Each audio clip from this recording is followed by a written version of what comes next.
பாமகவிற்கு உரிமை கோரி சென்னை உயர்நீதிமன்றத்தில் சிவில் மற்றும் ரிட் வழக்குகள் தாக்கல் செய்தார் ராமதாஸ்.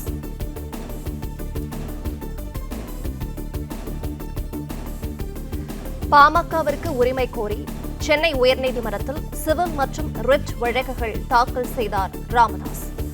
அன்புமணி தலைமையில் செயல்படுவதுதான் பாமக என தேர்தல் ஆணையம் கடந்த ஆண்டு கடிதம் எழுதியிருந்தது.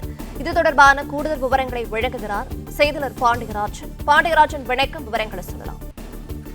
பாமகவில் அன்புமணி ராமதாஸ் இடையேயான கருத்து வேறுபாடு காரணமாக பாமகவில் உட்கட்சி குழப்பம் என்பது நீண்ட நாட்களாக நீடித்து வருகிறது. இந்நிலையில் பாமக தரப்பில் இருக்கக்கூடிய ராமதாஸ் அவர்கள் பாமக தனக்கு தான் சொந்தம், பாமகவினுடைய கட்சி கொடி மற்றும் அதற்கான தேர்தல் சின்னம் எனச்சுமே தனக்கு தான் உரிமை எனவும் சொல்லியிருக்கிறார். அதுபோக பாமகவினுடைய தலைவர் தான் எனவும் ராமதாஸ் அவர்கள் தெரிவித்திருந்தார். டெல்லியில் இருக்கக்கூடிய உயர்நீதிமன்றத்திலும் வழக்கு ஒன்று தொடரப்பட்டிருந்தது. இந்நிலையில் தேர்தல் ஆணையம் அன்புமணி ராமதாஸை தான் பாமக தலைவராக அங்கீகரித்திருப்பதாகவும் ஒரு தகவல் வெளியாகி இருந்தது. இந்நிலையில் உட்கட்சிக்குள் குழப்பம் இருக்கக்கூடிய சூழலில் சிவில் நீதிமன்றத்தை நாடுங்கள், அங்கு அவர்களுக்கான உரிமையை பெறலாம் எனவும் டெல்லி உயர்நீதிமன்றம் ஒரு வழிகாட்டுதல் வழங்கியிருந்தது. இதில் தொடர்ச்சியாக ராமதாஸ் தரப்பில் இருந்து சிவில் நீதிமன்றத்தை எப்போது நாடுவார்கள் என்கின்ற ஒரு கேள்விகள் பல தரப்பில் இருந்து முன்வைக்கப்பட்டிருந்தன. இந்நிலையில் ராமதாஸ் தரப்பில் இருந்து சென்னை உயர்நீதிமன்றத்தில் சிவில் வழக்கு தொடுக்கப்பட்டிருக்கிறது. அதே போல ரிட் மனுவும் கொடுக்கப்பட்டிருக்கிறது. பாமகவில் இருக்கக்கூடிய அந்த குழப்பத்திற்கு தீர்வு காணக்கூடிய வகையில சிவில் நீதிமன்றத்தை ராமதாஸ் தரப்பினர் நாடி இருக்கின்றனர்.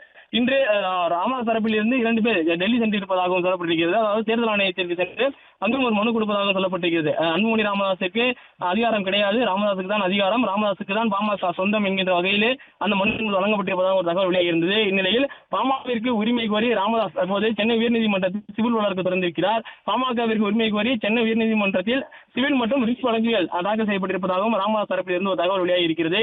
அன்புமணி தலைமையில் செயல்படுவதுதான் பாமக என தேர்தல் ஆணையம் கடந்த ஆண்டு ஒரு கடிதம் கொடுத்திருந்தது. அன்புமணி சொல்லியிருக்கக்கூடிய கட்சி அலுவலகம், அதாவது சென்னை தியாகராயரில் இருக்கக்கூடிய செலக்ட் தெருவில் இருப்பதுதான் அலுவலகம் எனவும் குறிப்பிட்டு தேர்தல் ஆணையம் ஒரு கடிதத்தை அனுப்பியிருந்தது. அதை வைத்து அன்புமணி ராமதாஸ் தரப்பினர் பாமகவினுடைய தலைவர் தான் என அன்புமணி தேர்தலுக்காக அந்த விருப்ப மனுக்களையும் வழங்கிக் கொண்டிருந்தார்.